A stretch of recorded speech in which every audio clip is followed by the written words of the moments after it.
참, 어, 어둡고, 그리고 굉장히 혼란스러운 정국이죠. 아, 한반도 전쟁과 음모론 카드 분석이라는 제목으로 이제 그 음모론에 대해서 지금 굉장히 많이 말들이 많은데 그 부분이 어떤 부분으로 이것을 해석해야 되는지 장시간 강의를 통해서 정리를 해보고자 합니다. 자, 먼저 음모론이 뭘까요? 음모론은 이 배후에 어떤 사건에 뭐 어떤 큰 사회의 큰 사건이 일어났을 때 그 원인을 명확하게 설명하지 못하는 경우에 이거는 그 배후에 뭔가 있다. 뭔가 어떤 조직이나 비밀스러운 단체가 있다. 라는 것을 가정을 해서 해석하는 이론이죠. 그래서 이제 이 음모론을 볼 때 우리가 중요한 건 뭐냐면 어떤 사건이 벌어졌을 때 우리가 그 범인을 찾지는 못해요. 못하는데 그렇다면 우리가 추정하는 것은 과연 이 사건을 통해서 누가 이득을 얻었는가. 그것이 이제 힌트가 된다는 거죠. 재밌는 건 1995년 이 덴버 공항에 대한 그 이야기가 있습니다. 이 개항을 했던 이 덴버 공항에 앞에 보시면은 좀 무시무시하긴 한데 이 청황색 말이 있죠. 이걸 보고 아이들이 막 자지러질 정도로 굉장히 무서워한다고 하는데 이게 요한계시록에 나오는 6장 8절에 나오는 넷째인에 있는 청황색 말과 굉장히 동일한 그림이죠. 여기 보면 그 탄자의 이름은 사망이니 음부가 그 뒤를 따르더라. 그들이 땅 4분의 1의 권세를 얻어 검과 흉년과 사망과 땅의 짐승들로서 죽이더라. 중요한 건 뭐냐면 땅 4분의 1, 지구상의 인구가 70억이라고 하면 이 70억 인구의 4분의 1이 죽게 되는 이 사망과 관련된 것을 이 앞에다가 설치한 이유가 뭘까요? 자, 이 벽화를 보시면 1995년도에 만들어진 벽화예요. 이 벽화가 몇 가지 벽화가 있는데 굉장히 흉물스럽고 또 뭔가 좀 암시하는 것들이 있어서 이 벽화는 사실 그 몇 가지 벽화 중에서 어, 사라진 벽화입니다. 지금은. 근데 이게 이제 첫 번째 벽화인데 보시면 나치 군복을 입고 앞에 그 핵무장한 그 방호복을 입고 그리고 큰 칼이 있죠. 아, 재밌는 건 이 뒤에 있는 건물이 있는데요. 두 개의 건물이 불에 타고 무너지는 그것을 상징하는 게 있습니다. 이게 뭘까요? 자, 이것을 이제 9.11 테러를 암시한 것이다. 2001년도에 있었던 쌍둥이 빌딩의 그 테러 폭발 사건을 암시한 것이다라는 설이 있고요. 어, 여기에 이 나치 군복을 입은 이 군인은 어, 칼을 가지고 있는데 이 칼이 시미터 칼이라고 해서 이슬람 칼을 상징을 해요. 그다음에 이제 이슬람과 관련된 인물로 또는 세력으로 우리가 상징을 할 수가 있는데 그 끝에 비둘기가 칼에 찔려 있죠. 그러니까 평화를 위협하는 어떤 세력으로 볼 수가 있습니다. 그리고 그 뒤 옆에 쭉 보시면 이 무지개는 이제 평화를 상징을 하는데 이 밑으로 그림자 같이 이렇게 올려오는 수많은 사람들에게 전쟁 고아들과 과부들을 상징을 하고요. 이 밑에 있는 그림은 또 우측에 있는 것은 어, 난민들이죠. 수많은 난민들이 생길 것을 즉 종합을 하면 이슬람 테러 세력에 의해서 수많은 난민들이 생길 것을 암시하는 그런 그림이고요. 우측 하단부에 있는 어, 이게 뭐죠? 이게 이 편지 같은 게 있죠. 이게 아우슈비츠에 있는 수용소에서 어떤 소년이 죽어가면서 나는 다시 이제 돌아온다. 미움을 가지고 다시 돌아온다라는 그런 편지를 써서 복수의 그 뉘앙스를 풍기는 걸로 굉장히 유명한 그런 편지를 앞에다가 쓰고 있습니다. 또 한편의 그림입니다. 여기 보시면 인디안 그 가운데 인디안 여자같이 생긴 어떤 그 여자가 오라가 이제 뒤에 있죠. 후광을 가지고 앞에 그 나무 앞에 있고 많은 아이들이 이렇게 모여 있는 그림이 있습니다. 자, 여기 보시면 우측 상층부에 있는 게 기근을 상징하죠. 그리고 좌측 상층부에 있는 게 고래가 신음하는 모습으로 자연계가 신음하는 것을 보여주죠. 그리고 가운데 이 표범이 있는데 이 표범 옆에 이 두 마리의 어린 표범이 있죠. 자, 이 표범에 대해서 이것을 오바마를 상징한다. 흑과 백이 혼합된, 그리고 오바마의 두 딸을 상징한다. 이런 설이 있습니다. 해석이 있어요. 좀 더 자세히 보시면 가운데 있는 이 나무가 세피로트라는 나무예요. 자, 이것은 선악과 나무를 상징한다라는 해석도 있는데요. 색깔이 5가지 색깔인데 이게 오륜기, 즉 올림픽에 있는 5가지 그 색깔을 상징한다라고 해요. 자, 그래서 이것은 2012년도에 있었던 그 런던 올림픽을 상징을 하고 그 이후로 세계의 평화가 굉장히 급변하는 사태로 변화될 것을 암시하는 그런 것으로 보고 있고요. 그 근거로 이 세피로트 나무는 원래 그 마귀를 부르는 의식에 사용되는 그런 나무로 상징이 되고 있습니다. 자, 여기서 이제 재밌는 그림이 나오죠. 이거는 시대 순서대로 이렇게 시간 순서대로 배열된 그림은 아니고요. 사건 순서대로 배열된 그림으로 저희들이 이제 보고 있는데 이 그림에 보면 그 금발의 소년이 망치를 들고 휘어진 칼을 두드려 부시는 모습이 있고 그 밑에 첫 번째 그림에서 봤던 그 이슬람 군인 같은 그 군인이 밑에서 사망한 상태로 보이죠. 세계를 위협했던 테러 세력이 사라진 상태고요. 근데 이게 지금 누굴까? 이 아이들을 중심으로 해서요. 세계에서 여러 아이들이 무기를 다 갖다 바치는 장면이에요. 이게 지금 꽃이 아니고요. 우측에 막 이렇게 여러 가지 보이는 것들, 뭐 칼, 그다음에 뭐 총, 뭐 이런 것들을 다 갖다 바치면서 이 아이를 통해서 뭔가 평화가 오는 것 같은 그 뉘앙스를 주고 있죠. 근데 이 아이의 옆에 칼을 갖다 주는 아이는 사무라이 옷을 입고 일본 사무라이 옷을 갖고 있어요. 누가 봐도 이 가운데 금발의 소녀는 미국을 상징하고 왼쪽에 칼을 갖다 주는 이 아이는 일본을 상징한다는 걸 알 수가 있죠. 자, 그래서 뭔가 암시하는 게 있겠죠. 이 아이는 바로 이 점프를 상징하는 것으로 보입니다. 그 다음에 마지막 그림인데요. 이 그림은 세계대전을 상징하는 그림으로 해석이 되고 있습니다. 요 뒤에 거대한 핵폭발이 보이고 있고요. 왼쪽에 그 고래가 피바다에 있죠. 자, 그리고 이 가운데 표범이 죽어 있어요. 이 죽은 표범은 미국의 멸망을 상징하고 뒤에 핵폭발은 세계 3차 대전을 의미하는 것 같아요. 그리고 맨 밑에 있는 흑인 노예, 그다음에 인디언, 그리고 우측에 그 백인의 그 시체들이 보이고 있는데 이런 그 3차 대전으로 많은 사람들이, 많은 민족들이 죽을 것으로 예상을 하는데 재밌는 건 우측에 있는 이 백인이 성경책을 가지고 있어요. 근데 이것은 유대인의 상징이에요.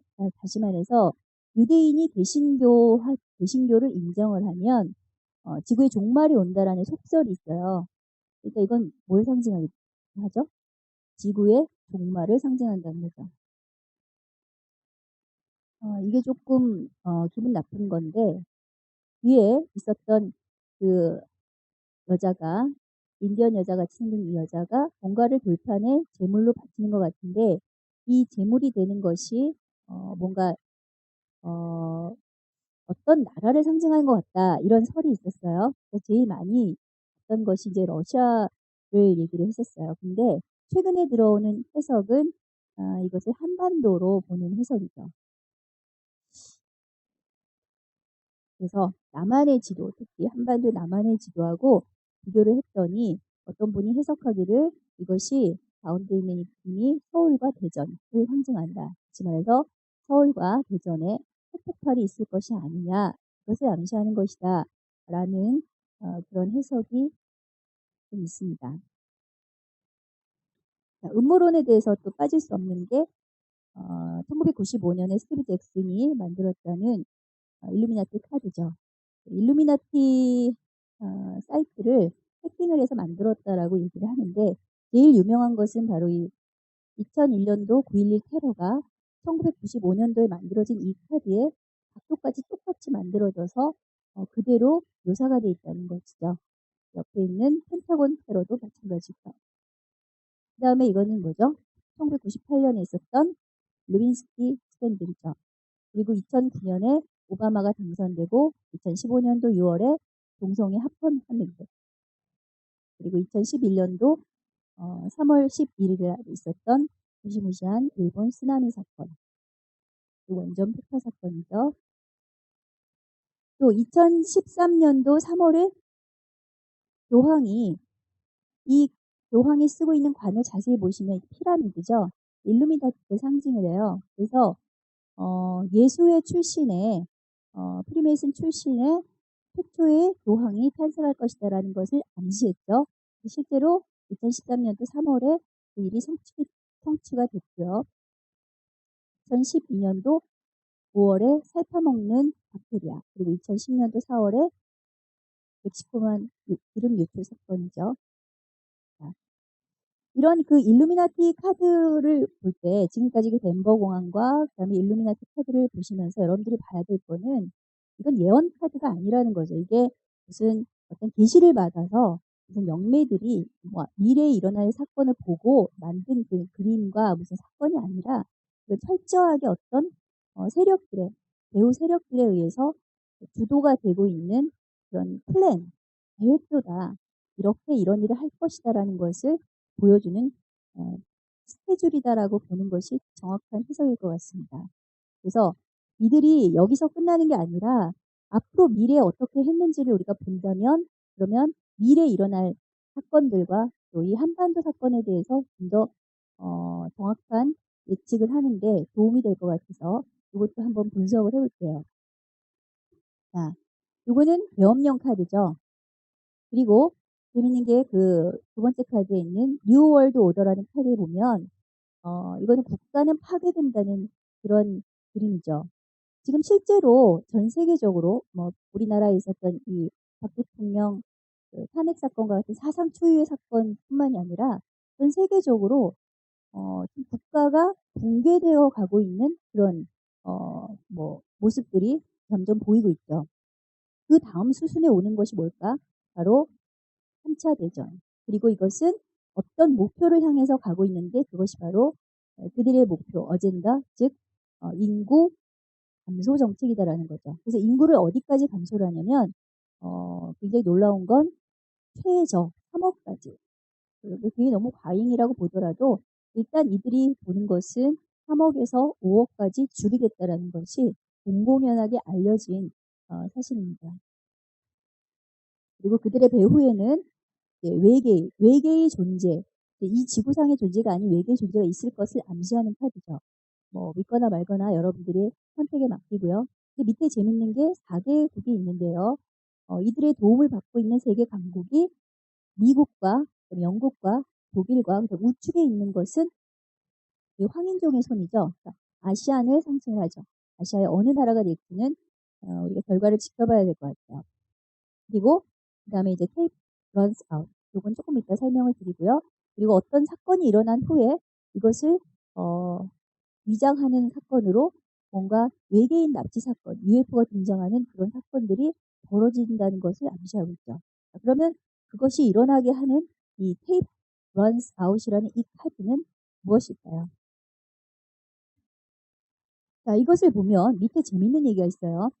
When the rapture comes. 자, 이것은 직역하면 휴거가 오면이란 뜻이에요. 자, 이게 무슨 말일까요? 이 단어를 이해할 수 있는 거는 크리스찬들, 뭐 성경을 믿는 그런 크리스찬들만이 이게 이해할 수 있는 말인데요. 이들은 이렇게 기록을 하고 있어요.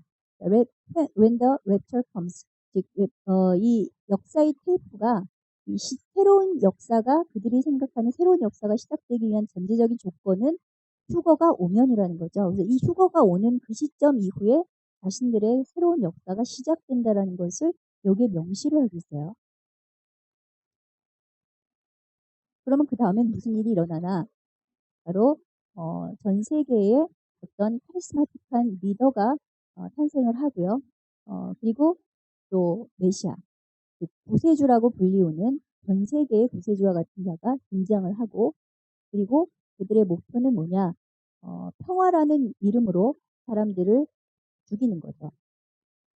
누굴까요? 이게 대부분이 크리스찬들이 될 것 같아요. 뉴 월드 오더 카드의 텍스 리폼이라는 것은 많은 그 단두대를 만들고 있는데 이게 지금 미국의 그 테마 캠프에서 그것을 중심으로 해서 3만 개의 그 단두대가 준비되고 있다는 그 소식이 들리고 있는데 여러분들이 한번 그건 검색을 해보시고요. 그 이후에 바코드를 인체에 삽입하는 코드가 여기 카드에 있고요. 그것을 통해서 마인드 컨트롤을 한다는 거. 이 마인드 컨트롤은 굉장히 중요해요. 앞으로 꼭 칩을 삽입하지 않더라도 여러 가지를 통해서 이들이 계속해서 이 마인드 컨트롤을 해나가고 있는 걸 조금 이따가 한번 설명을 드릴게요. 자, 그러면은 이들이 말하는 신세계 질서 뉴월드 오더가 뭘까요? 아시는 분들도 많이 계시겠지만 한마디로 쉽게 설명하면 이 세계에 전체주의 세계 단일 정부가 세워지는 것이에요. 지금까지 질서와 다르게 우리가 30년 전쟁 이후에 전 세계에 이제 국가가 형성이 됐죠. 지금의 그 나라 모양이 형성이 됐단 말이죠. 근데 그 이후에 지금까지 이게 1600년도 이후에 지금까지 계속 그 시스템이 유지가 되고 있다가 이제는 그것이 아니라 뭔가 다른 세상으로 이제 발전을 하는 거예요. 다른 세상으로 가게 되는데 그들이 꿈꾸는 세상이 어떤 거냐면 전체주의라는 거예요. 전체주의가 뭔지는 여러분 잘 아시죠? 어떤 그 비밀적인 그 파워 엘리트들에 의해서 지배가 되는 그것이 이제 음모론으로만 지금 분석을 하는데 이게 이제 지금은 세계 리더들의 공공연한 발표에서 나오고 있죠. 그래서 그것을 통해서 주권 국가들이 대체가 되고 궁극적으로는 정치, 종교, 사상, 이념, 문화가 통합이 되는 과정을 지금 겪고 있다는 거죠.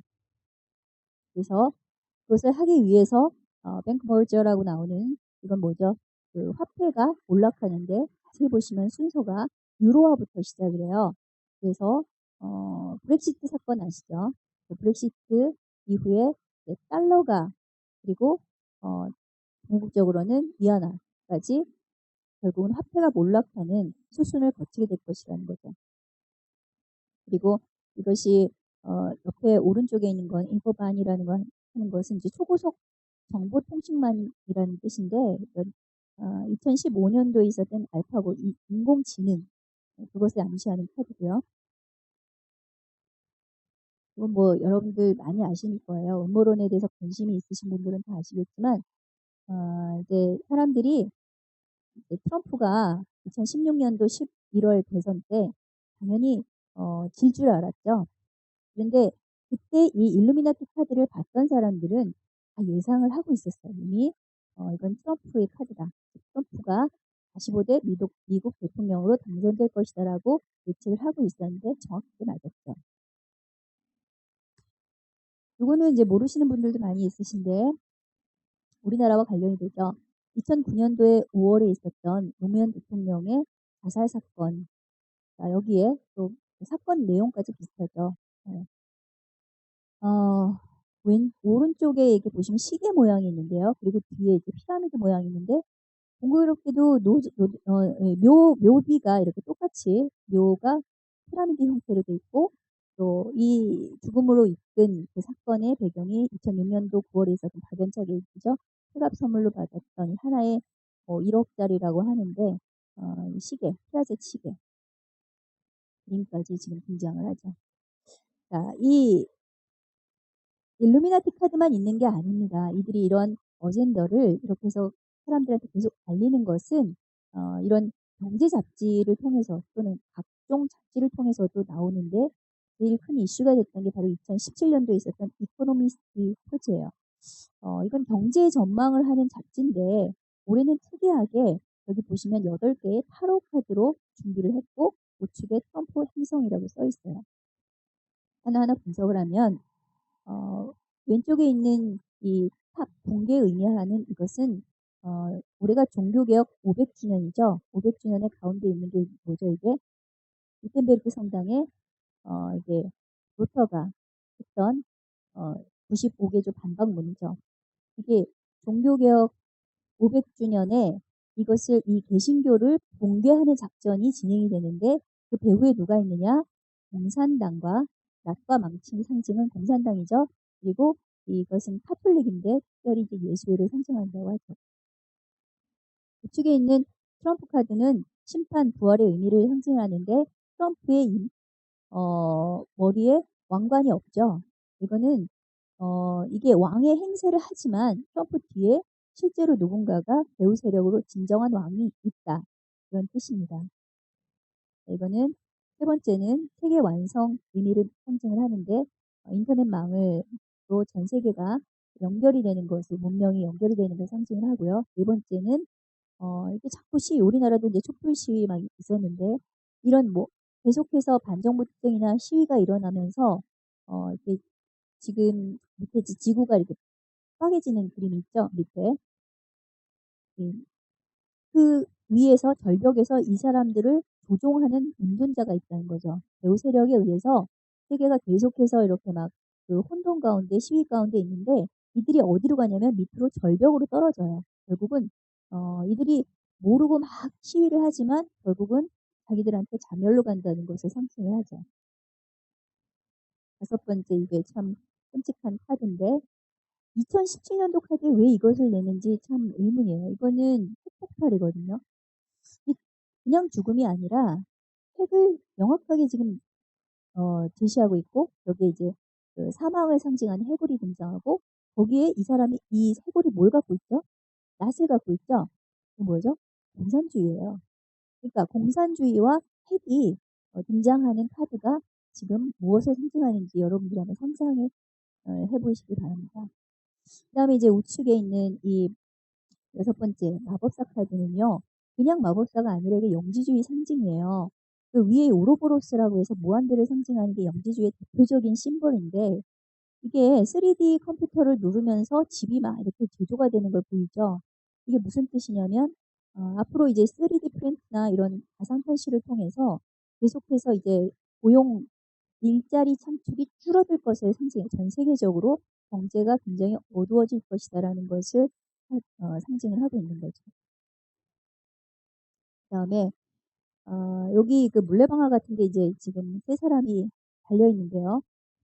자 여기에 이게 국기를 보시면은 맨 왼쪽에 있는 게 뭐죠? 프랑스 그리고 아래쪽이 네덜란드, 그 우측이 독일이에요. 자 프랑스는 지금 오늘 대통령 선거죠. 오늘 대통령 선거인데 이제 누가 될지 모르겠지만 이게 사실 이게 차기 이 마린 르펜이라는 이 여자가 이게 구구파예요. 그러니까 프랑스의 트럼프라고 하는 그 구구파인데 이분의 그 운명이 어떻게 될지 오늘 보시면 알 것 같고요. 그 다음에 여기 그 밑에 있는 네덜란드 3월에 총선을 했죠. 자, 현 그 마크 류테 수상인데 이 수상에 대해서도 어떤 반응이 올지. 그다음에 이 우측은 당연히 알고 계시는 독일의 메르켈 총리죠. 근데 밑에 보면은 그 운명이 XX라는 표시니까 뭔가 부정적인 것을 의미하고 있죠. 이들의 이 나라나 이들에 대한 운명이 올해 좋지 않다라는 것을 상징하는 것 같아요. 그 다음에 이제 여덟 번째 스타라는 이 그림은 굉장히 난해한데요. 이 난해한 이유가 여기에 그 그림에 큰 별이 14개가 있고 작은 별이 10개가 있어요. 근데 큰 별을 자세히 보시면 사람 얼굴이 여기 다 있어요. 그죠? 이 사람 얼굴을 상징하는데 이게 이 사람들이 어떤 사람들인지를 제가 잘 모르겠어요. 그래서 뭔가 이제 메시지가 담겨 있는 것 같긴 한데 이 별들의 추락과 관련된 그런 것이 아닌가라고 생각을 하고요. 그 다음에 이 밑에 가운데 이게 여자 머리처럼 보이는데 이건 니비루라는 행성이에요. 이 행성이 3600년에 한 번씩 이제 와서 태양 주위를 공전을 하는데 이, 이 행성 자체가 지구보다 6500배가 크다 그래요. 목성이 5배가 되고 이게 지구랑 부딪히게 되면 그냥 전멸이죠. 근데 이제 지구랑 부딪히는 것보다도 이 니비루 행성이 끌고 다니는 그 소행성들이 많이 있어요. 그래서 그게 이제 부딪혔을 때 지구의 운명이 아마 계시록에 등장하는 것 같은 큰 멸망에 가까운 그런 재앙이 올 것이다. 이런 것을 상징한다는 얘기가 있는데 그게 이 카드에 왜 여기 8번째에 들어있는지 그게 의문이죠. 2015년도에도 이게 일본판 이코노미스트 표지인데 여기도 재밌는 게 등장합니다. 밑에 보시면 이제 여러 정상들은 다 이제 성인으로 등장을 했는데요. 밑에를 보시면 왼쪽에 있는 게 동양 남자아이죠. 그 남자아이가 이 펜더검은 중국을 상징하는데 중국 뒤에 있죠. 그리고 우측에는 앨리스, 이상한 나라의 앨리스를 상징하는 그 앨리스가 등장을 해요. 그래서 그 밑에 있는 거는 뭐 보시다시피 이제 핵무기죠. 미사일이죠, 미사일. 이 어린아이, 동양의 남자아이는 당연히 김정은, 북한의 김정은을 상징을 하고 이 앨리스는 뒤에 나오겠지만 이거는 한반도의 운명과 뭔가 연관이 돼 있어요. 그리고 여기 있는 그 11점, 좀 이따가 자세히 나오지만 이거는 실제 이 해에 있었던 테러 사건과 연관이 돼요. 네, 자세히 보면 이렇게 돼 있고요. 그러니까 중국 뒤에서 이 김정은이 크고 있는 그런 모습이 보이죠. 또 좀 더 뒤로 가면 1998년도 이코노미스트 표지에 보면요. 이 동전이 있는데 그 밑에 2018이라고 돼 있어요. 그러니까 즉 1998년도에 보면 이거는 10년 후 사진이죠. 10년 후에 달러화가 불에 타는 장면. 독수리는 뭐죠? 네. 예. 20년 후구나. 20년 후네요. 이 독수리는 뭐죠? 미국을 상징하죠. 그러면 달러의 붕괴와 그리고 독수리, 미국의 붕괴를 상징하는 거죠. 이거를 2018이라고 표시를 하고 있어요. 이 일루미나티 카드하고 특별히 연관이 되죠. 내년에 무슨 일이 있을지 이제 여러분들이 보시면 알 것 같아요. 그 다음에 이제 우리나라와 관련된 2013년 뉴욕타임스에 보면은 처음에 이게 게시가 됐을 때 사람들이 봤을 때는요. 이 통일이다 이렇게 봤을 때요. 왜 그러냐면 각 정상마다 다 국기를 옷에 입고 있어요. 그리고 옷마다 색깔이 있죠. 근데 우리 박근혜 대통령만은 옷이 색깔이 없고 흰색이고요. 그리고 우측에 무슨 총탄 자국 같기도 하고 무슨 별 모양 같기도 한데 태극기가 없다라는 게 있어서 그 당시에 사람들이 봤을 때는 아 우리나라가 통일이 되는구나 이렇게 생각을 했었대요. 근데 지금 와서 이제 생각하기로는 아 이건 굉장히 기분 나쁜 사인이다. 이것은 혹시 박근혜 대통령의 사망과 연관이 된 거 아닐까? 나라가 없어지는 게 아닐까? 뭐 이런 불길한 말까지 하시는 분들이 있어요. 또 실제로 지금 박근혜 대통령이 10일째 금식을 하고 있어서 굉장히 위독하다는 소식이 또 들리고 있더라고요. 자, 만화에서도 또 우리는 음모론을 볼 수가 있어요.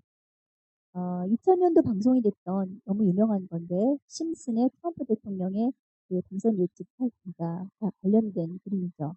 이게 이제 2000년도 16년 전에 생긴 거고요. 방영했던 거고요. 뭐 너무나 똑같죠. 뭐. 근데 표가 이렇게 당선될 때 그 지도 그 표까지 그림까지 거의 비슷해요. 완벽하게 똑같진 않은데 거의 비슷해요. 여기 힐러리까지도 나오죠. 그래서 만약에 이게 심슨에 있는 것이 그 스토리가 맞다면 그러면은 이후에 힐러리가 다시 등장하는 게 아닌가 이렇게 예상하는 사람들도 있어요. 여기 재밌는 내용은 이 힐러리가 등장을 해서 트럼프가 나라를 다 말아먹었다 뭐 이런 얘기를 하는 장면이에요. 이거는 2014년도에 유행했던 에볼라 바이러스에 대한 그림이고요. 그 다음에 이거는 9.11 테러에 대한 재밌는 거는 2013년도에 방영했던 최순실 K스포츠 재단과 암시된 사건이죠. 최순실과 비슷해 보이는 인물 위에 K스포츠라는 명확하게 참 이런 그림이 어떻게 나올 수 있을까? 자, 한간에 놔두는 소문 중에도 또 이런 얘기가 있어요. 수신호. 프리메이슨들끼리 서로 암호가 있어요. 자기들끼리. 그래서 거의 대부분의 그 세계 정상들은 다 프리메이슨이라고 보시면 되는데요. 거기에 우리 박근혜 대통령이 대통령 시절에 보였던 손사인이고요. 이건 트럼프 그리고 이건 교황 그럼 북한의 김일성이죠. 김일성과 등소평의 수신호. 이건 프리메이슨식의 악수법인데요. 이거 김정일도 마찬가지로 누군지 아시죠? 옆에 계신 분은. 자, 이제는 누군지 설명을 안 해도 다 아실 거고요. 이 손사인의 그 의미들이 각각 있습니다. 그런 것들 여러분들이 나중에 한번 찾아보실게요. 여기에 있는 인물들이 서로 정치적으로는 반대에 있는 인물들이라고 하더라도 결국은 다 위에서는 같이 움직이고 있는 사람들이고요. 그 다음에 세계의 독재자들, 나폴레옹, 마르크스, 그리고 레닌, 스탈린 똑같이. 그건 뭐죠? 갑자기 이 김정은이라는 젊은 지도자가 등장을 해서 1, 2년 안에 북한은 그대로 붕괴될 것이다라는 예상을 깨고 점점 더 강해지고 있습니다. 사실 그 이유는 뭘까요? 이 사진 속에 그 답이 있는 것 같아요. 이 혼자 힘으로 이렇게 핵을 개발할 수 있었을까? 이 평양에 류경 호텔이라고 있습니다. 이거는 높이가 330m가 되고요. 87년도부터 건설이 시작이 됐다고 해요. 자, 그래서 이것을 근거로 해서 아마도 이제 스탈린을 통해서 김일성이 프리메이슨이 입문했을 가능성을 얘기하기도 하고요.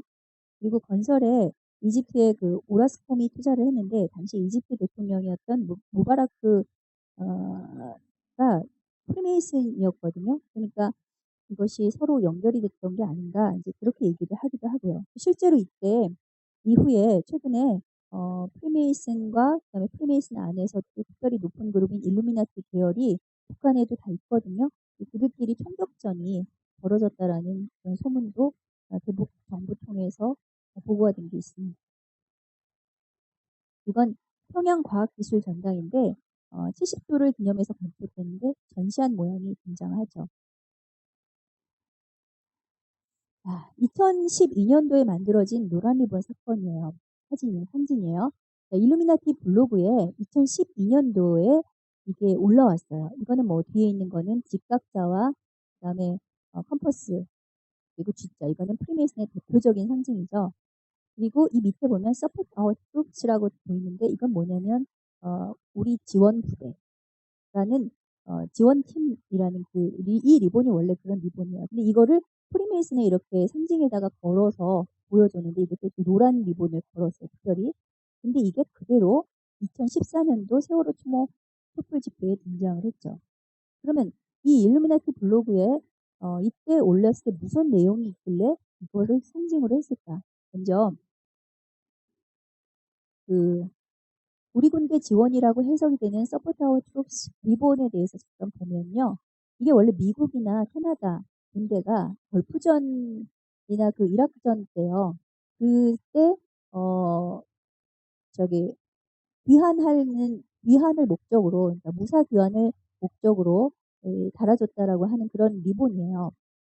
근데 이제 그게 다양하게 이렇게 모양이 이렇게 있어요. 미국 국기도 있고 캐나다 국기도 있고 노란색도 있고 여러 가지 색깔도 있어요. 특별히 이제 옐로우는 무장 세력 반환과 상장이 상징이 된다고 하는데 여기 보면은 이제 여기서만 끝나는 게 아니라 발전을 해서 무한대 모양 이게 프리메이슨 상징과 관련된 거예요. 여기 나비가 있죠. 이 나비들은 항상 여러분들이 경계하면서 봐야 될 게 이거는 그 모나크 프로젝트라고 그래가지고 마인드 컨트롤과 관련된 거예요. 그래서 나비가 나오면 이건 무조건 마인드 컨트롤 이렇게 생각하시면 돼요. 프리메이슨 쪽에서는. 그래서 이런 식으로 색깔과 상관없이 여러 가지 그 기호들, 프리메이슨과 관련된 것들이 등장하기 시작하고요. 여기도 나비가 나오죠. 모나크 나비. 왜 모나크 나비냐면 이 나비가 이 캐나다하고 미국 북동부에서 여름을 그러니까 겨울을 나기 위해서 멕시코 쪽으로 2,000마일을 이동을 한대요. 근데 배운 적도 없이. 그러니까 유전적으로 지식이 코드가 입력이 됐다는 거죠. 그래서 사람한테도 후천적인 어떤 기억을 갖다가 삽입을 해서 그것이 유전적으로 가게 만든다. 사람을 개조한다. 새로운 인간으로 개조한다. 그런 의미로 모나크 나비를 상징으로 쓰고 있어요. 거기에 노란 리본이 등장한다. 그리고 이 부엉이는 프리메이슨에서 특별히 보헤미안 그로브라고 하는 0.3 상위 0.00001%에 해당하는 그런 그 사람들이 모인 그 그룹이에요. 미국에서. 근데 거기에 그 부엉이가 상징되죠. 이게 굉장히 그 중요한 상징물 중에 여기서 이제 인신제사를 드리는 그런 장면이에요. 이거는 실제로. 근데 거기 부엉이 상징에다가 또 노란 리본을 걸어놨어요. 자, 그래서 왜 우리 군대 지원이라는 이 뜻을 했을까? 그러면 그때 일어났던 그 일루미나티 블로그에는 뭐라고 써 있냐면 2014년도는 완성의 1년이 될 것이다. 그리고 이때는 특별히 판단과 실행의 한 해가 될 것이다. 그리고 이때 어떤 비밀의 언어를 통해서 내 의지를 전달할 것이다. 뭔가 실행을 하겠다라는 것을 갖다가 강조를 했어요. 이게 2013년도 말에 작성이 됐는데 그러면서 2014년도에 시야를 돌릴 것이다. 심장을 향해 겨눌 것이며 심장부에서 모든 것을 정리할 것이다. 라고 얘기를 했죠. 근데 재밌는 게 2014년도 3월 15일에 갑자기 이런 글이 나왔어요. 미스터리 갤러리라는 곳에서 2014년도 4월 16일에 어선이 침몰하고 애들이 많이 죽을 거야. 무슨 얘기죠? 사람들이 봤을 때는 미친 사람이 와서 얘기했나 보다 이렇게 생각을 했는데 그 이후에 이게 현실로 실제로 2014년도 4월 16일에 다 아시는 사건이 벌어졌죠. 그러자 사람들이 이건 장난 아니네 하고 네티즌 수사대가 실제로 신원을 탐색을 했는데 거기에서 놀랍게도 이것이 2012년도 4월 16일 날에 14.8이라는 그 블로그를 운영했던 그 인물 내지는 그 인물과 관련된 조력자인 것이 밝혀졌다는 거죠. 그래서 유명해지기 시작한 카드가 바로 이 14.8이라는 한국판 일루미나티 카드입니다. 이게 지금 굉장히 큰 이슈가 되고 있는데 왜 이렇게 이슈가 되고 있을까요? 첫 번째 카드는 이렇게 시작을 합니다. 우리는 대한민국의 통곡의 날을 선고한다. 자, 이 카드를 자세히 보시면 통곡의 날이라는 카드의 뒤에 사람들이 전봇대에 교수형으로 줄줄이 매달려 있고요. 뒤에 본인들이 기도하는 자세의 어떤 사람을 총으로 쏴서 죽이죠. 이게 순교하는 장면까지 보이죠. 그리고 어떤 여자가 여기 마스크를 방독면을 이건 핵전쟁을 상징을 하는 거죠. 이제 무시무시한 그림이 첫 번째 올라왔는데 이게 언제 올라왔다고요? 2012년도 4월에. 그리고 나서 이제 두 번째 카드가 이상한 카드가 올라온 거죠.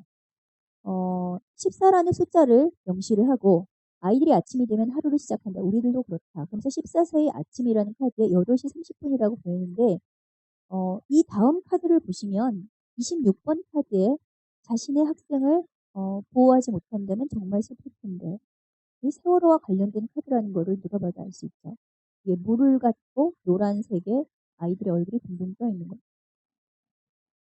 그래서 이 8시 30분은 실제로 세월호가 침몰하면서 CCTV가 꺼진 시간이라고 얘기가 되고 있고요. 또 여기에 있는 숫자들의 합을 다 하면 16이 됩니다. 이 카드는 계단을 밟아서 올라가는 것을 세월호 때 아이들이 탈출하기 위해서 안에서 움직이는 것을 얘기하기도 하고요. 또 이들의 어떤 어젠다를 위해서 경계를 밟아가는 것을 상징하기도 하고요. 창밖의 그림자는 구조할 때 세월호 안에서 밖에서 봤을 때 그 느꼈을 그런 공포 이것을 상징하는 것이라고도 얘기를 합니다. 또는 이 세월호 사건으로 인해서 대한민국에 들여질 공포의 그림자 그 이후에 이런 비슷한 카드가 나오는데 나무 목과 기념 같은데 거기에 칼로 죽이는 그 살인 사건 카드가 있는데요. 이것도 역시 뭔가 암시하죠. 그건 누구죠? 유병원이에요. 그 유병원 살인 사건을 유병원 그 별장에 그 저기 칼이 꽂혀 있는 장면이 찍혔는데 누가 죽였다라는 것을 이제 저희들이 암시를 하는 거죠. 실제 뭐 죽었는지 안 죽었는지 모르겠지만 그런 암시하는 카드가 있습니다. 자, 그 다음에 이 일주일에 한 번씩 이렇게 파편 카드라 그래서 뭔가 숫자를 정확히 알 수 없는 것들을 계속 이제 내보내는데 그것을 나중에 낱개로 다 합쳐서 보니까 파편 카드가 이제 91번 카드라고 해서 12개의 합이 이렇게 나왔어요. 그래서 이게 2014-44-1200 해석을 하면 2014년도 4월, 그래서 4 더하기 1 더하기 2는 16일이죠. 그래서 4월 16일을 명령시 작전을 개시한다. L, 여기는 S고요. 그래서 large ship, 큰 배, 세모는 세모 유람선이죠. 세모 회사 거. 그러니까 이제 세월호를 상징을 하고요. 7시 방향은 한반도, 7시 방향 전라도 해변. 뭐 이런 식으로 해석을 하고 있습니다. 자, 박근혜 대통령에 대해서도 자, 그러면은 세월호를 만약에 박근혜 대통령이 그러면은 음모를 꾸몄다라는 음모론, 예, 또 다른 이제 시각이 있으니까 얘기를 하면 그러면 그는 어떻게 됐죠? 그녀는 어떻게 됐죠? 그 이후에 정반대 입장이 됐죠. 그래서 그것의 뒤에 있는 배경을 보니까 3월 16일 날에 이게 북한의 어, 저기 언론이죠. 북한의 언론에서 나온 그 자료를 그대로 지금 저희가 이제 보여드리는 거예요. 3월 16일에 박근혜는 이건 작년이에요. 작년. 박근혜 퇴장하라. 탄핵 대상 박근혜 정권 갈아엎자. 그리고 박근혜를 탄핵한다. 또 천하의 보기 드문 전응아 박근혜. 박근혜란 말이 여기서 나왔나봐요. 온 국민을 다 잡아먹을 마귀년. 장하구나 촛불. 이게 전부 다 이제 거기서 나온 말이죠. 북쪽에서. 제가 놀랐던 건 이거예요. 이제 외국에 계신 어떤 분이 보내주신 건데, 어, 제가 길을 가다가 봄에 이걸 봤어요. 박근혜가 없는 3월, 그래야 봄이다. 이 표를 제가 봤거든요, 실제로. 그런데 그때 보니까 이미 이전에 박근혜가 탄핵되어야 봄이 온다. 똑같은 게 북한에서 이게 나오고 있었어요. 이건 뭐 누가 봐도 상식이 있는 사람이라면 누가 누구의 지령을 받고 하는지는 보이는 거죠. 과연 이분이 세월호의 음모의 주동자였을까요? 그 주동자가 이런 운명을 맞았다면 그건 음모론 자체가 말이 안 되는 거죠, 사실. 논리가 맞지 않는 거죠. 자, 실제로 이제 14.8 카드가 유명해진 건 바로 이 가는공주라는 말 때문이었어요. 이 카드가 여기에서 이 박근혜 대통령을 상징하는 말이다라고 해서 그 운명을 가늠할 수 있는 그런 카드다. 제가 아까도 얘기했지만 이건 예언 카드가 아니라 그랬어요. 어떤 세력들이 뭔가의 어젠다를, 목표를 달성하기 위해서 차곡차곡 그들의 계획을 진행하는 그런 플랜이라 그랬죠. 여기에 이제 사람들은 그녀를 미워하고 싫어한다. 사람들에게 버려져서 슬퍼할 것이다. 즉 이미 그의 그 운명이 이제 정해진 거죠. 2012년도 4월에. 세계에 버림받은 인형들이 복수를 꿈꾸며 유령처럼 기다린다라고 했을 때 이거는 새 당을 말하는 거죠. 뭐 어떤 당인지 잘 아시겠죠. 그래서 이 뭐 자기의 당과도 상관없이 그러니까 당들이 다 합쳐서 탄핵 사건을 주도했던 것을 의미하고요. 이 가는 공주가 어디에 있는가? 이 카드는 아마 세월호 7시간을 상징하는 것 같아요. 빨간색. 그다음에 2013년도 텔레비전이란 카드에서 이거는 이제 그 최순실 게이트를 그때 나왔을 때 대통령이 앞에 나와서 발표했던 사건인데요. 근데 그 뒤에 발표가 다시 이루어진다라는 말이 굉장히 좀 감시가 있어요. 그리고 이거는 이제 법이죠. 법과 정의라는 이름으로 누군가 심판이 되는 대상이 되는데요. 재밌는 게 재앙의 씨앗이 거기 있었다. 바로 이 정의라는 이름의 심판대에 재앙의 씨앗이 있다는 거죠. 재앙의 씨앗은 무엇일까요? 어디에 대한 재앙일까요? 이 가는공주의 운명에 대해서 나오는데 뒤에 낫을 들고 있죠. 이거는 바로 박 대통령 탄핵 사건의 배후에 있는 것은 공산주의다라는 걸 보여주고 있죠.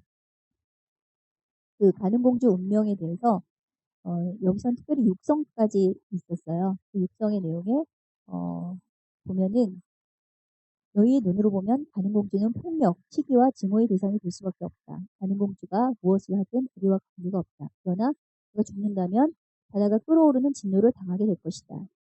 자, 앞으로 어떻게 될지는 여러분들이 보시면 될 것 같아요. 자, 그래서 대통령을 한 나라의 지도자를 탄핵을 시키고 내려앉히고 그 다음에는 전쟁으로 가겠다라는 카드가 지금 보이기 시작을 해요. 32번 카드에 토끼를 쫓아가라는 이상한 나라의 앨리스 카드가 있는데요. 이 앨리스 카드의 이 토끼는 대한민국을 상징하는 걸로 해석을 하고 있습니다. 자, 이 앨리스가 재밌는데요. 1865년도에 나온 이 앨리스라는 이상한 나라의 앨리스라는 이 동화는요. 루이스 캐롤이라는 사람이 어떤 영국의 이제 학장 집에 가가지고 같이 이렇게 아이들하고 머물면서 나눴던 그런 이야기들을 바탕으로 환상에 가까운 그런 소설을 만들었다 이렇게 얘기를 하는데 중요한 건 뭐냐면 이 앨리스라는 소설과 특히 또 오즈의 마법사라는 이 두 가지 소설은요. 마인드 컨트롤에 쓰이는 대표적인 소설이에요. 내용이에요. 그래서 앨리스, 오즈의 마법사 이게 나오면 여러분들이 음모론적으로 해석할 때는 반드시 여기에 마인드 컨트롤이 들어있다. 이렇게 보시면 돼요. 왜 앨리스가 그러냐면 이 앨리스는요. 새로운 세계로 가게 되는 거예요. 토끼를 쫓아가다가. 그러면 그 새로운 세계가 뭐죠? 신세계죠. 그래서 이코노미스트지에 이 여자애가 앨리스라 그랬을 때 어떤 분들이 앨리스가 아니다 이렇게 얘기를 하셔서 제가 이제 근거 자료로 사진 초창기에 나왔던 이 소설 디자인 그대로 보여줍니다. 원래는 이게 흑발이었대요. 근데 보시면 똑같죠. 앨리스 맞아요. 자, 이 2015년도 11월 15일 날에 무슨 일이 있었냐면 IS 폭탄 테러가 실제로 있었고요. 또 11월 여기는 11.3이라고 돼 있죠. 11월 13일 이게 자기들만 알 수 있는 암호로 쓴 거예요. 그때 프랑스 테러가 있었단 말이에요. 아이패드 고스트라는 또 그런 그 음모론에 대한 그런 영화가 있어요. 애니메이션이 있는데요. 이것도 여러분들이 한번 관심이 있으신 분들은 많이 보셨을 거예요. 이게 2012년도 6월 이전에 만들어진 걸로 보이는데요. 여기에 또 똑같이 앨리스가 등장을 해요. 근데 그 앨리스 그림의 옆에 보면은요. 무궁화가 있죠. 그리고 철조망, 38선을 연상케 하는 것. 그리고 왼쪽에 큰 동그라미, 사람 얼굴처럼 보이는데 이게 지금 태극 모양이에요. 자, 여기 태극 모양. 그 다음에 그 위에 사슴 모양이 있죠. 이건 러시아를 상징을 하고요. 손톱끼는 대한민국을 상징한다고 또 말씀드렸죠. 그리고 좀 있다가 이 앨리스가 힘이 풀리면서 갖고 있던 사과가 떨어져요. 그리고 뒤에가 빨간색으로 변하죠. 이거는 공산 적화가 되는 것을 상징을 해요. 뭔가 공산주의 위협이 오는 것으로 상징을 하고요. 그렇다면 이 사과는 뭘까요? 사과는 제일 많이 해석하는 거는 미국 주도의 신세계 질서로 보는 해석이 제일 많습니다. 그리고 그 여기서 나오는 어떤 씨앗이 이건 한반도의 운명을 상징하는 것 같은데 뭔가 한쪽 남쪽과 북쪽에서 나오는 어떤 씨앗이 합쳐져서 꽃을 이루는데 통일을 상징하는 것 같아요. 뒤에 이제 LC 이거는 저희가 이제 정확히 해석을 못하겠는데 아마 루시퍼를 상징하는 게 아닌가 그렇게 지금 추정을 하고 있고요. 자, 앨리스를 얘기를 할 때 그냥 단순히 그 앨리스만 상징할 게 아니라 그 앨리스와 똑같은 스펠링의 중요한 인물이 등장하는데 바로 이 사람이 앨리스 베일리라는 사람이에요. 이 앨리스 베일리는 뉴에이지 여왕으로 불리는 영매예요. 영매. 부당 같은 여자죠. 한마디로 말하면. 역사상 최고위급 사탄 숭배 지도자로 알려져 있고요. 뉴에이지의 사상도 사실 이 여자한테서 나왔다고 봐도 과언이 아니죠. 이 여자가 신세계 질서를 이루기 위한 10포인트 플랜이라는 즉 10가지 플랜을 제시를 했는데요. 이게 이제 좀 충격적인 내용이죠. 첫 번째가 교육 시스템으로부터 하나님과 기도를 제거하라. 그리고 아동들에 대한 부모의 권위를 축소시켜라. 기독교적 가정 구조를 파괴하라. 프리섹스 사회를 만들고 낙태를 합법화해라.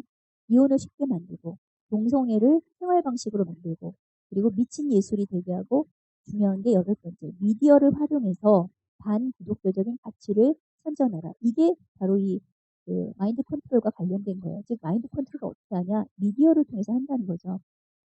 9번째 종교 통합 운동을 일으켜라. 그리고 10번째 이 모든 것들을 법제화해서 교회가 이런 변화들을 추인하게 만들라.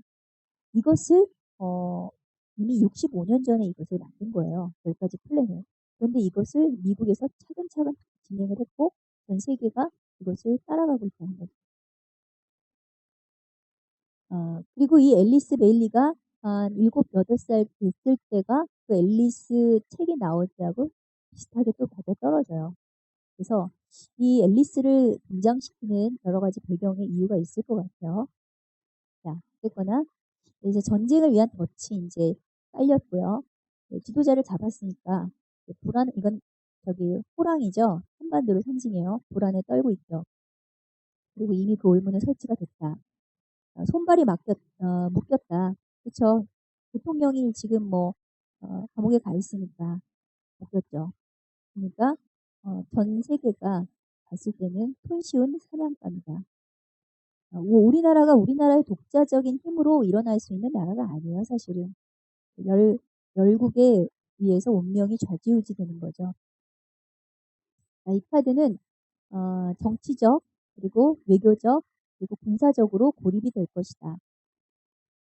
자, 이 마녀 아시아의 전쟁복이라는 거는요, 이거는 누구냐면 바로 이 여자입니다. 누구죠? 레이디 가가. 똑같죠? 자, 이 마녀 아시아의 전쟁복, 즉 누군가 등장을 하는데 전쟁의 군왕이라는 그 전쟁이 일어나기 전에 그 전쟁복을 먼저 올리는 여자가 와서 그 전쟁의 분위기를 깔아준다는 거죠. 전쟁이 올 수 있게. 근데 그때 공교롭게도 이 여자가 그 우리나라에 방문했던 그 내한 공연 날짜가 있어요. 그게 2014년도 8월 15일에서 16일이었는데요. 그때가 8월 14일 날에서 18일 사이에 그 방문했던 교황의 방문 날짜와 이게 겹쳐요. 우연일까요? 자, 90의 노래가 이제 이 처음에 나온 카드에서는 마지막 카드였는데 이 카드에서 내용이 있어요. 그 실제로 이건 영상이고 소리가 들리는데요. 그 소리의 내용을 한번 보세요. 나는 왕의 하수인 중 하나인 예언자로서 신들의 사망을 소원하는 자이다. 여기서 왕은 노왕을 상징하고요. 그리고 예언자는 주로 이 예수의 그 사람을 상징한다 그래요. 이 90이 왜 90이냐면 그 당시에 왔던 교황을 따라왔던 주교수, 각국의 주교수가 90명이래요. 그리고 신들의 사망을 소원하는 자, 이 신들은 그리스도인들을 말하죠. 거듭난 그리스도인들. 꿈과 현실을 구분하지 못하는 지금 현실에 있는 사람들을 말하고요. 그들이 전부 노래의 박자에 맞춰서 하수인들이 춤을 추기 시작했다. 자, 이제 세상이 어떻게 돼가는지도 모르고 계속 따라가고 있다는 거죠. 이제 전쟁 군왕께서 그들의 소원을 듣고 동쪽을 보시며 생각에 잠기시더니, 자, 이 일이 왜 일어나냐? 이 전쟁 군왕이 동쪽을 봤다는 거예요. 이 동쪽을. 그러면서 이렇게 말했다는 거야. 한 걸음으로 너희들의 모든 것을 이루어주겠는데 통곡의 날에 세상의 동쪽을 제물로 바칠 것이다. 근데 우리는 이미 동방의 나라에서 큰일을 치렀다. 이랬을 때 동방의 나라에서 큰일은 6.25를 말하죠. 그럼 이 동쪽이 뭐죠? 바로 한반도죠. 한반도를 제물로 바치겠다는 게 그들의 계획이라는 거예요. 그리고 지금 현재 이렇게 묶여있는 것은 바로 북쪽의 형제들 때문이다. 너희들의 손과 뭐죠? 북한 사람들 때문에, 북한 정권 때문에 지금 현재 한반도의 운명이 막 손과 발이 묶였다. 이 사건의 배후에 누가 있다? 북한 정권이 있다. 뜻이죠. 너희들은 이제 2년 남았다. 이게 이제 실제 2년인지 뭐 상징적인 건지 모르겠지만 앞으로 큰 재앙이 올 거라는 걸 암시하고 있고요. 그 다음에 그 이별의 모든 생물들은 세상의 동쪽을 주시하라. 이런 내용이 있어요. 그리고 동쪽에서 그리스도를 몰아내겠다. 자, 그냥 단순한 음모론 카드라 그러면은 왜 여기 그리스도 뭐 이런 얘기가 나올까? 신들 뭐 이런 얘기가 나올까요? 종교랑 관련이 돼 있다는 거죠. 자, 이 목적이 음모론의 이 음모의 배경에 뭔가 목적이 있는데 가장 최종적인 목적은 결국 뭐다? 그리스도인들의 죽음이다라는 것을 그래서 암시할 수 있습니다. 그래서 그것을 위한 41종의 파괴 목표를 하나하나 진행을 할 것이다라는 것을 보여주고 있고요. 여기 A170이라고 보이는 이 170은 내가 뭔지 모르겠지만 이거는 영국 요크셔에 있는 어떤 거리 이름이라고 하는 또 분석이 있더라고요. 자, 4번 카드에 보면 그날이 되면 차라리 같은 깃발 안에 서는 것이 낫다. 그러면서 맨 마지막에 뭐라고 그랬냐면 자유를 포기하면 언제나 지옥이 뒤따른다. 자, 이제 본격적으로 전쟁과 관련된 카드가 등장하면서 자유를 포기하면 지옥이 뒤따른다라는 것을 나타내는 것은 이념이 다른 국가 간의 전쟁을 상징하는 거죠.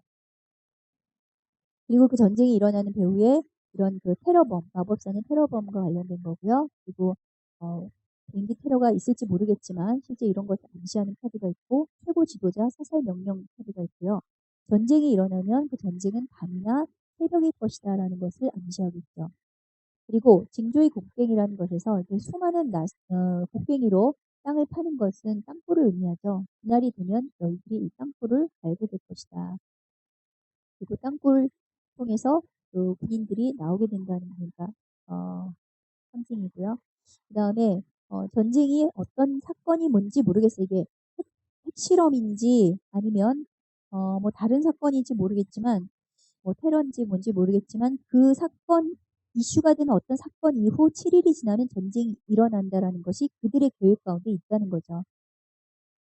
그리고 그 전쟁이 일어났을 때 대한민국에서는 천부적인 나태함 이런 것들로 인해서 뒤늦은 비상경보로 많은 사람들이 가족을 잃게 될 것이다. 그리고 화재가 발생하고 전기가 문제가 생기고 그리고 지하철에 테러가 일어나고요.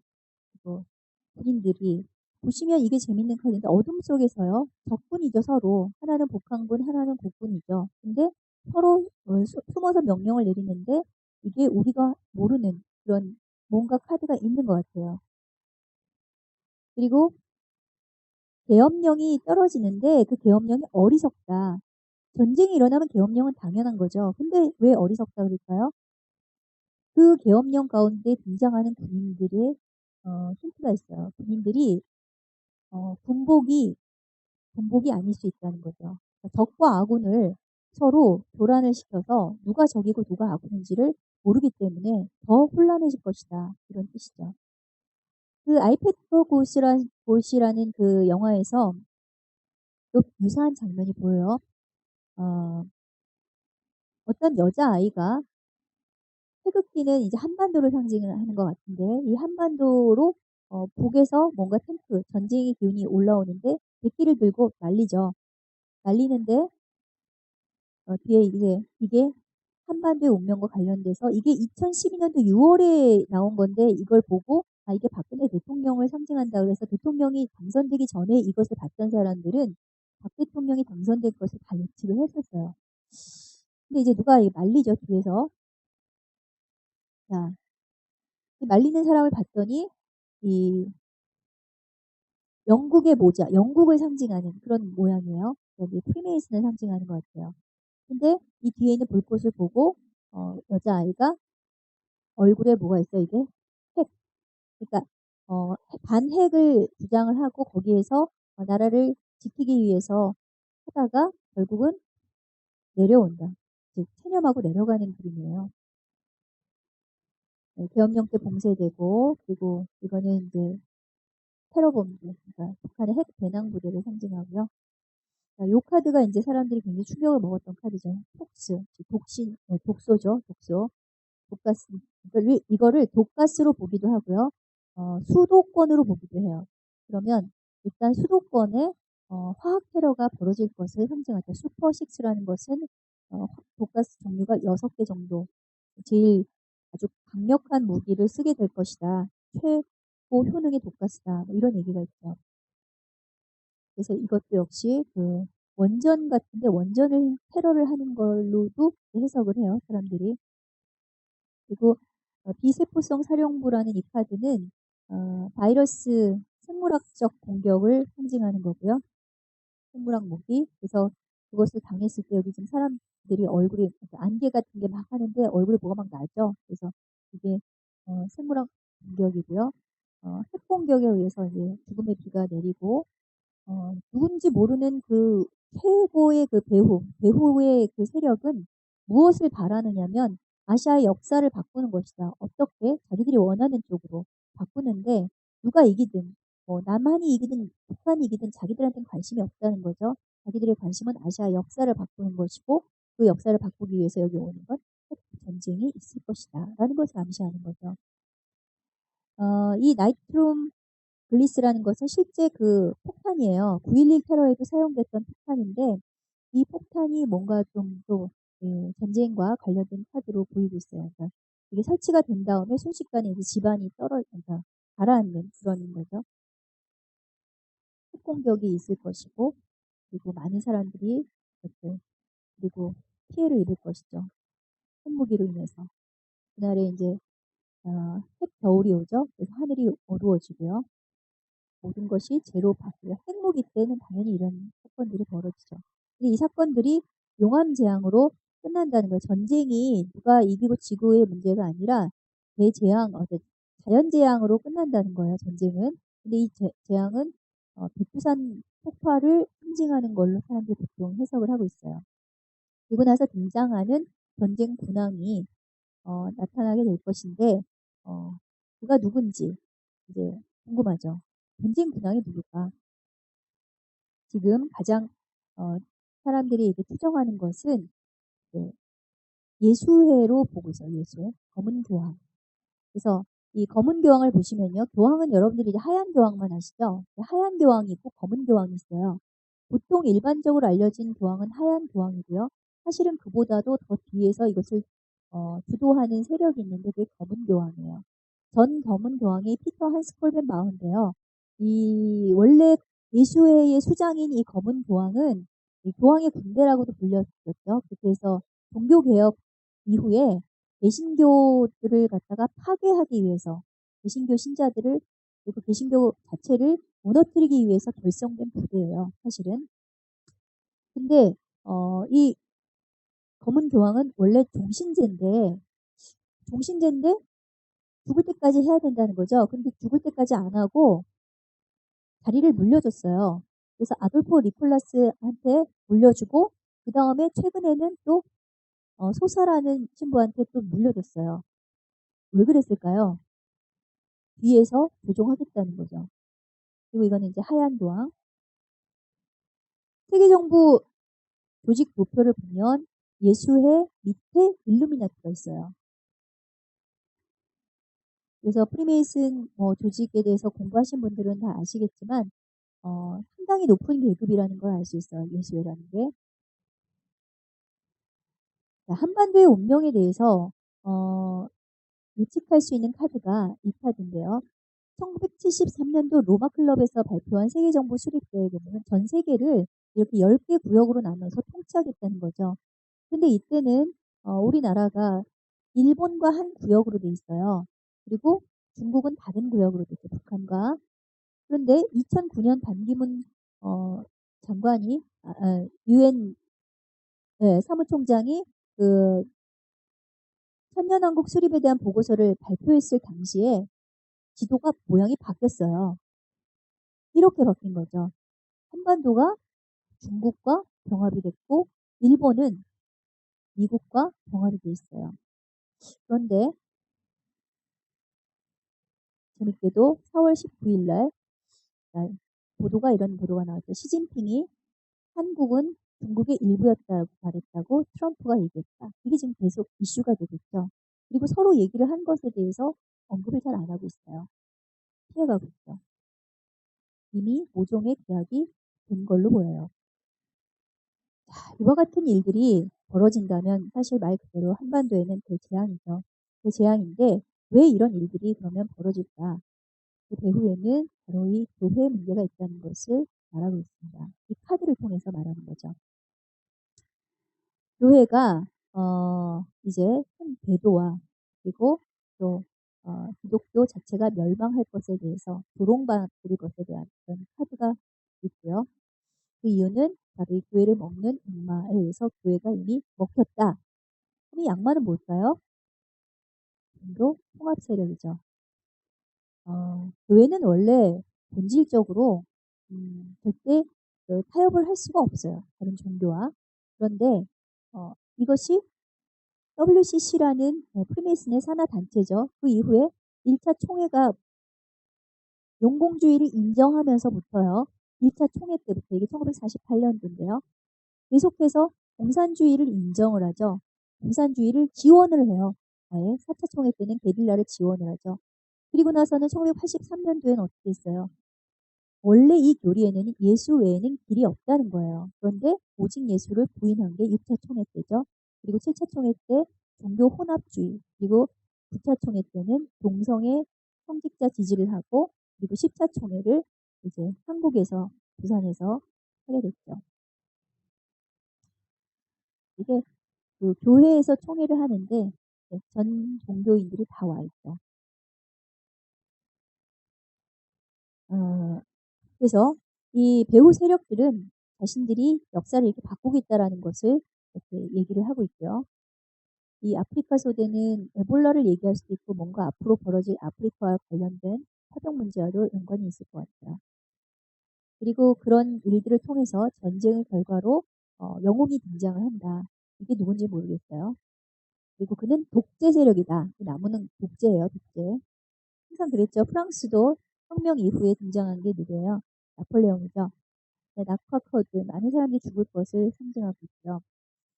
자, 여기 이 배후 세력 파트에서 보시면은 전쟁 군항, 아까 얘기했죠. 전쟁 군항이 어, 동방의 나라를 지켜보면서 뭐 이런 얘기를 해요. 동방의 나라. 그러면서 결국은 이 동쪽, 동방, 동양의 나라를 갖게 될 것이다. 이 얘기를 하고 있어요. 그러면서 그들은 황금의 문, 이 문을 들어가는 자는 정해져 있다. 자, 이게 뭐죠? 바로 이 자기들이 다스리는 신세계 질서 안에 들어갈 수 있는 사람들은 정해져 있다는 거죠. 어떻게? 칩을 삽입하고. 그래서 여기서 말하는 새로운 무기로 만들어지는 신세계는요. 칩을 삽입하고 마인드 컨트롤이 가능한 대상을 중심으로 이루어지는 새로운 세계, 통제 가능한 세계. 이것이 바로 신전략 질서를 의미합니다. 이게 그러면 이게 무슨 뚱딴지 같은 소리냐 이렇게 얘기할 수도 있는데 실제로 5년 안에 이게 현실이 될지도 모르는 그런 분의 업그레이드. 이걸 요즘 사람들은 뭐라 하냐면 인류의 진화라고 얘기를 해요. 알프레코트에 보면은요, 뒤에 배경의 그림을 보면 사람이 물고기에서 이렇게 진화하는 그림을 그려놓고요. 맨 꼭대기에 머리에 막 빛이 나죠. 시간은 12시. 종말이 되면 사람이 진화한다라는 것을 상징을 하면서 밑에 부시로 상징되는 인물 오른쪽에 에볼루션이라고 진화라고 명백하게 썼어요. 또 에볼루션이라는 그 진화라는 이 영화예요. 코미디 영화인데 이 영화의 가운데 눈을 하나를 일부러 더 넣었어요. 이게 앨런 머스크죠. 테슬라 CEO 앨런 머스크가 뇌의 칩 이식술을 현실화하겠다고 장담을 했는데 이게 5년 내로 이걸 하겠다는 거예요. 그래서 그 기사가 난 건데 실제로 인공지능 칩을 뇌에다가 심는 것이 인간의 생각을 업로드하고 다운로드 할 수 있는 것이다 라는 것이고 이것이 그렇게 어렵지 않다 이런 설명이에요. 뭐 주사나 이런 것으로 삽입할 수 있다. 정맥을 통해서 할 수 있다. 뭐 이런 얘기를 지금 하고 있는 거죠. 이게 바로 이 2017년도 4월 14일 기사의 내용이에요. 자, 이렇게 해서 이제 그 배후 세력들은 계속 그 자신들의 그 어젠다를 실행을 하고 있습니다. 자, 여러분, 그러면 이런 것들을 왜 특별히 이런 뭐 크리스찬들이, 기독교인들이, 그리고 또는 일반인들이라고 하더라도 음모론을 굳이 알아야 할까? 왜 이걸 공부해야 될까? 그것은 이제 답은 성경에 있습니다. 누가복음 4장 8절에서 11절에 보시면요. 마귀가 예수님을 시험할 때가 나오죠. 천하 만국을 보이면서 말하는데요. 이게 누가복음에만 나와요. 이것은 내게 넘겨준 것이다 그랬어요. 내게. 내가 누구죠? 마귀죠. 하나님이 이 세상을 이 권위와 영광을 실제로 마귀한테 넘겨줬어요. 그래서 자기가 이것을 원하는 자에게 줄 수 있는데 어떤 자에게 주냐면 마귀는 자기에게 경배하는 자에게 준다는 거죠.